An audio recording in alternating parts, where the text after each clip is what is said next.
Germaniya tibbiyot akademiyasining tantanali ochilish marosimida ko'rib turganimizdan bag'oyatda xursandmiz.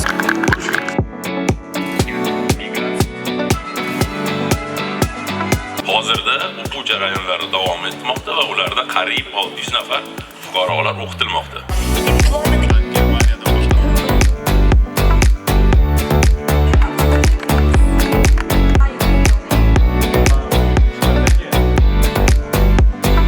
Avvalo, bugungi tadbirga taklif qilganingiz uchun samimiy minnatdorlik bildirmoqchiman. Germaniya tibbiyot akademiyasi bu o'ziga xos ta'lim loyihasi bo'lib, uning asosiy maqsadi O'zbekiston va Germaniya o'rtasidagi kasbiy ta'lim sohasidagi hamkorlikni yanada rivojlantirishdir. Bizning bosh maqsadimiz o'zbek yoshlariga zamonaviy tibbiyot sohasida faoliyat yuritish uchun zarur bilim va ko'nikmalarni berish, ularni Germaniya tibbiy standartlari asosida tayyorlash hamda xalqaro talablar darajasidagi mutaxassislar sifatida shakllantirishdir.